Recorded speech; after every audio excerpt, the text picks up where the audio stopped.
If you are an advanced level student and you're studying chemistry, that you're doing science, and the chemistry has been troubling you a lot, and you're thinking of dropping it because you find it so difficult to pass it, and you've never passed an exam in class of chemistry, and you do not want to drop it as well, but you rather want a platform that platform can help you to achieve your dreams of scoring the A grade in chemistry you want to have, then you're watching the right video today. So in this video today, we shall be looking at the correction of the Cameroon GC 2020 Organic Chemistry Paper 2, the question 5 of it, and the later on now we shall do question 6. Keep in mind that chemistry is divided into three sections, where you have the first section, which is physical chemistry. You have 2 questions. The second is inorganic. You have 2 questions, and the organic you have 2 questions. So we shall be looking at the question 5, and the later on we shall look at question 6. But you can only watch question 6 and all our other contents if you are subscribed to our channel and you follow the Facebook page. So guys, hurriedly click the subscribe button and don't forget to like this video because it does motivate us to produce more content. Subscribe to our channel and follow our Facebook page. The link will be in the description below. Once you subscribe and follow our Facebook page, you are eligible to watch all our content. Let's get started. First question is simply saying that an organic compound A contains hydrogen, carbon, chlorine, and a double bond. Then the A part is saying that how would you identify the presence of Roman 1, a double bond, and Roman 2, chlorine? Okay, so we are going to answer this question as brief as possible because we know that chemistry, the paper 2 chemistry involve only structural questions, and you have to go straight to the point. Now we are going to be listing the reagents, the reaction conditions, and the observations we are going to see.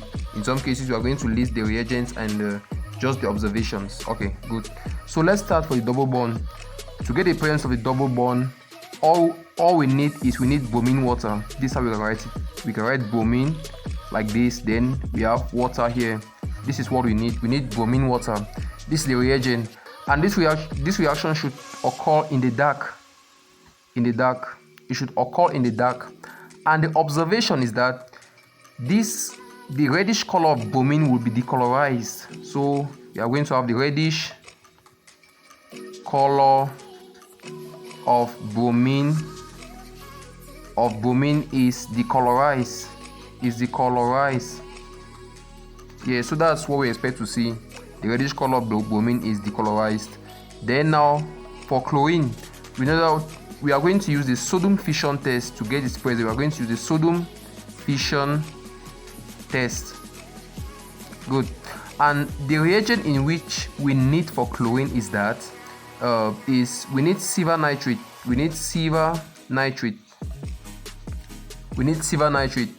Then what do we expect to see? All we expect to see is that when we react this silver nitrate with a solution which contains the chloride ions, we should expect to see a white precipitate of silver chloride. Good. So this is what we have to see. We expect to see a white precipitate, and this white precipitate simply detects that chlorine atoms, that chloride ions are present. Good. Okay, so the next part is saying that if 0.485 grams of compound A contains 0.10 grams of carbon, 0.01 grams of hydrogen, they said we should calculate the empirical formula of the compound. Keep in mind that we're told that compound A contains carbon, hydrogen, and chlorine. So now if we sum up these two masses, we can see that it is not going to give us the mass of compound A. So that therefore means that there is still some portion left, and that portion is for chlorine. The portion is for chlorine. So since it told us that it has chlorine, so the next substance that we are going to have should be the mass of chlorine. And to get the mass of chlorine, we are simply going to take the mass of the compound, which is 0.485 minus the sum of these two masses minus 0.120 plus 0.01 grams, and that should give us if you punch out your calculator, you should expect to have a value of 0.355 grams as the mass of chlorine. So the mass of chlorine here is going to be 0.355 grams. Now they want us to get the empirical formula of this compound. So these are the respective masses of the compounds that we have. Now the first step we need to do is to divide each of them by their respective masses. So the mass of carbon, as we know, is 12. That of hydrogen, as we know, is what? 1. That of chlorine, as we know, is what? Is 35.5. Good. So if we divide these guys and approximate, we should expect to have a value of this one here should be 0.01. Then this y remains 0.01. Then we have 0.01. Good. Secondly, now since the smallest of all the values is 0.01, so we still go ahead now to divide, because this is the mole ratio, please. This is the mole ratio. I don't know if I have space here to write it. This is just the mole ratio, all over 0.01 divided by 0.01, 0.01. So if we do that, we are going to have 1:1:1. So the empirical formula of that compound is simply CHCl. Good. The empirical formula is CHCl. Good.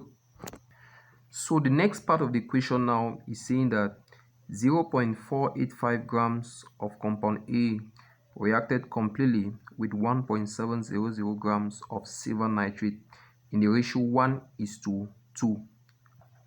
They've given us in bracket that the molar mass of silver nitrate is 170 grams per mole. We should determine A, the molar mass of compound A, then B, the molecular formula of A. Okay, let's then you see they're asking us to give 2 isomers of compound A. Okay, good. So now let's look at the first part of the problem. Keep in mind that the ratio in which A is reacting, that's A, compound A, it's reacting with silver nitrate. That's, we have silver nitrate here, silver nitrate, and they said the ratio in which they're reacting is what? We have 1:2, right? So we just have 1 mole of compound A, which is reacting with what? 2 moles of silver nitrate, right? 2 moles. Maybe I should put this 2 in green. It's going to be, we have 2 moles here. Yeah, 2 moles. So now they want us to get the molar mass of compound A. But since they've given us since they've given us the mass of silver nitrate, we can get the molar mass of compound A. We can start by getting the number of moles of compound A that actually reacted. Then from there now we can divide the mass of compound A by its number of moles. All right, let's proceed. We can say that if 1 mole of compound A, 1 mole of compound A, right? If 1 mole of compound A can react with 2 moles, if 1 mole of compound A now can react with what? If 1 mole of compound A can react with 2 times the mass of silver nitrate. What's the mass of silver nitrate? The mass has been given as what? 170 grams per mole. Grams per mole. Maybe this one is, maybe we can write it. If 1 mole of compound A can react with 2 times the mass of silver nitrate, that therefore means that X moles of compound A now should be able to react with what? The mass of silver nitrate that has been given. The mass has been given as what? As 1.7 grams. Yeah. So if 1 mole of compound A, because we're told that the mole ratio is what? 1:1, because this is the ratio at which A and silver nitrate are reacting. So if 1 mole of compound A can react with 2 times the mass of silver nitrate, keep in mind that this 2 here just tells you the number of moles, and the mass of silver nitrate has been given as 170 grams per mole. If it's not given, then we have to calculate it.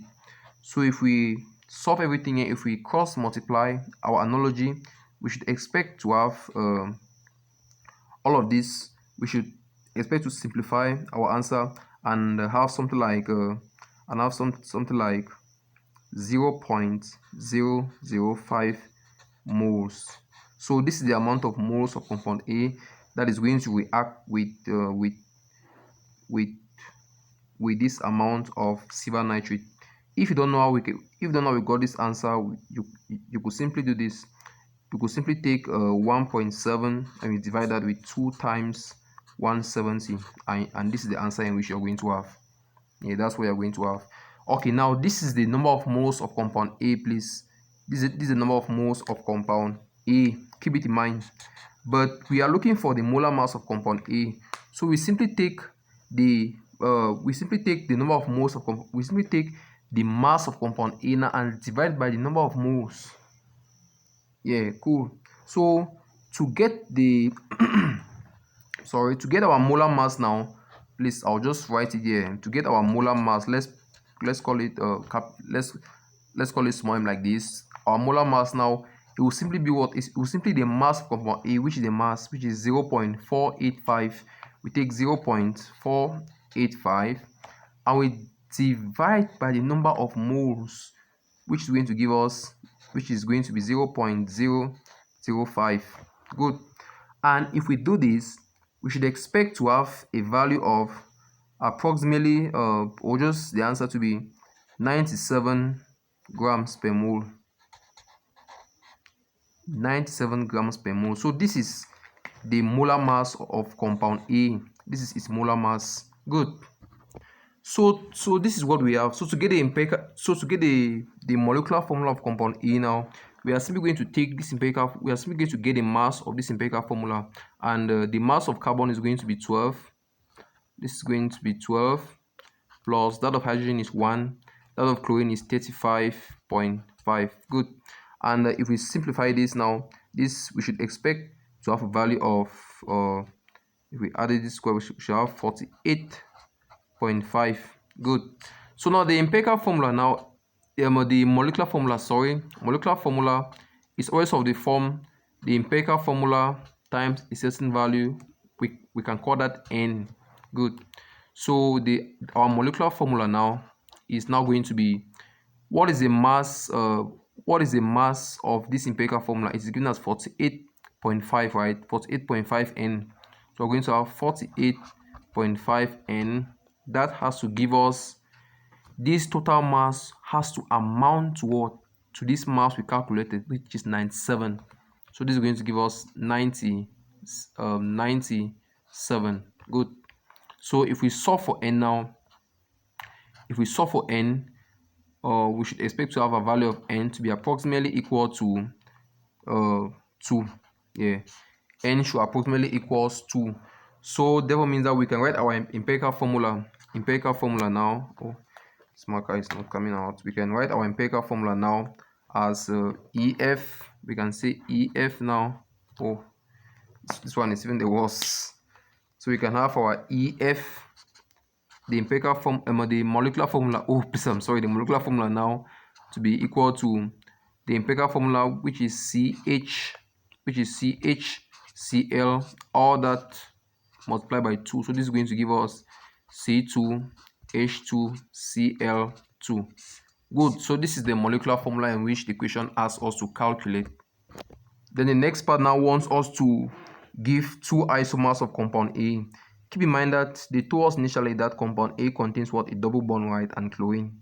And since there are 2 carbon atoms here only, we should expect to we should suspect to have what? We should expect to have geometric isomerism. So, and it contains double bond. So this is going to be, we'll write the 2 carbon atoms. We'll first write our carbon atom. Then we fix the 2 double bonds. And since we have 2 chlorine, we can put one here. We are going to have Cl. We can put another here. We are going to have Cl like this. Then here there are 2 hydrogen left. We are going to have one like this, one like this. So this is this and this, and let me say, and okay. In this case now, we are going to switch the positions of one of the chlorines. We are just going to have C like this, double bond, C. Then here we can put a chlorine here. We put another one here. Here now hydrogen. Here now we have hydrogen. This is now what? This is now the cis and the trans isomer. This kind of isomerism is called geometric isomerism, where rotation about this double bond is restricted. So the next question is saying that we should complete the table below by giving the structure and names of the primary, secondary, and tertiary amines with molecular formula C3H9N. So now this is where we have the structure, this is where we have the names. Okay, now let's get started. So now the first primary amine that we can give that has this structure is just the simple one that we know, which is going to be CH3, CH2, C, H. Then we can have C, CH2, 2 here. Then we have NH2 here. Good. And this is just the structure. Then here we are going to give its name. Now let's see if we can name this compound. Let's count the number of carbon atoms we have. We have 1, 2, 3. So how many carbon? So since there are 3 carbon atoms, the name must start with what? With prop. So this is going to be a propane since all the bonds are single. And the amino group is at the end. So we are going to have propylamine.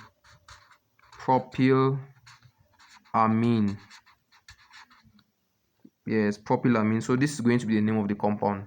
We have propylamine, or sometimes you can call it as 1-aminopropane, something like that. Yes. Now to give the structure of the secondary structure now, this is how we can be the secondary structure. We are going to displace the amino group. This is now going to be CH3.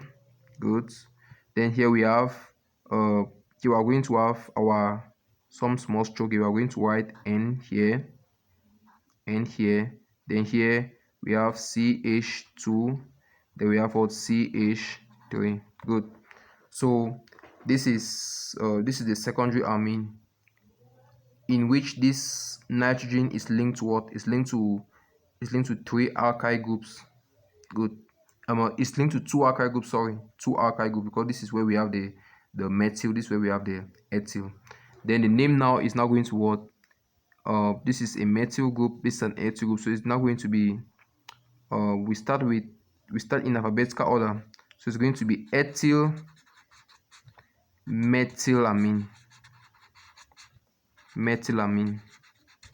So it's going to be ethyl methylamine. So this is its IUPAC name, ethyl methylamine. Good. Then its tertiary structure, to bring forth its tertiary structure, all we have to simply do is